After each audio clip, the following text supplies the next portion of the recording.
কত কত হাদিস শুনেছি। ডাইরেক্ট আমি আসছি বিষয়ের দিকে। বাপুরা, মানুষের কোনো গ্যারান্টি নাই। মহান আল্লাহ রাব্বুল আলামিন যেমন পৃথিবীর বুকে সমস্ত জিনিস জোড়া জোড়া সৃষ্টি করেছেন,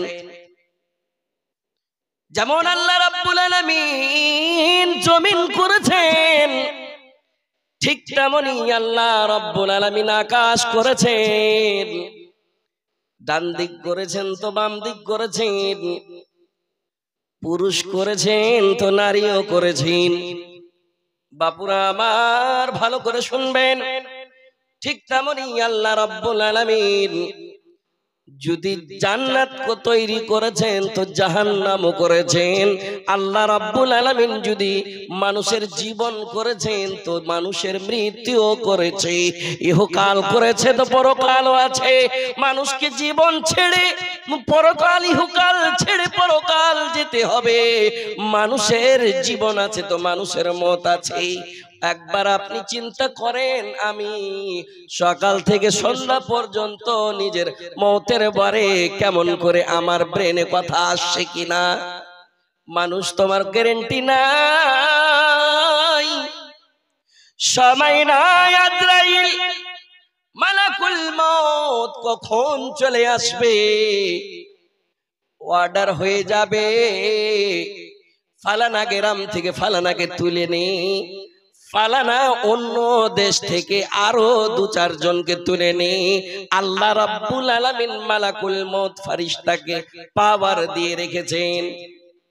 আমার বাপুরা, আমি জানি, শুনেছি হালবাইদা গ্রামে কেউ মৃত্যু হয়েছে তো হঠাৎ শুনতে পাচ্ছি হায়দ্রাবাদ, কেরালায়, দিল্লি, উত্তরপ্রদেশ বিভিন্ন জায়গায় মৌতের খবর শুনি। আপনি কত কত শুনেছেন?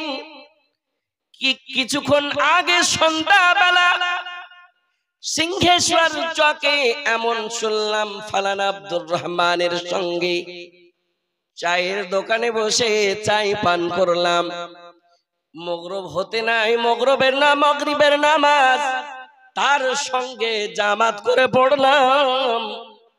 কোন তার খবর ছিল না, অসুখ বিসুখ কিছু নাই। ইশারের নামাজ আদায় করার সময় আপনি বাড়িতে এসে শুনছেন ফালানা আব্দুর রহমান আর নাই। কত কত ঘটনা। কিন্তু আল্লাহ রাব্বুল আলামিন পৃথিবীর মানুষকে যদি আল্লাহ রাব্বুল আলামিন মায়া মমতা যদি দিয়েছেন, আল্লাহ রাব্বুল আলামিন সেই মানুষের দুশমনিও দিয়েছে। কত কত মা বিধবা হয়েছে, কত কত নারী বিধবা হয়েছে। স্বামী গিয়েছে দিল্লি, গিয়েছে বোম্বাই, গিয়েছে গুজরাট, গিয়েছে বিভিন্ন জায়গায় টাকা পয়সা অর্জন করার জন্য। পেট আছে, জীবন চালাইতে হবে, পেট আছে, রুজি রোজগার, সংসার চালাবার জন্য বিদেশ গিয়েছে, অন্য জায়গায় পরদেশ গিয়েছে। শুনতে পেয়েছেন কি টাকা পয়সা নিয়ে আসতো, পরিবারের কাছে আসতো, কিন্তু আর আসার মৌকা হয়নি। নবী পাক বলেছেন, পৃথিবীর মানুষ শুনে নাও, আকতিরু যিকরা হাদিমিল লাযযাত। ও পৃথিবীর নারী, এখানে আল্লাহর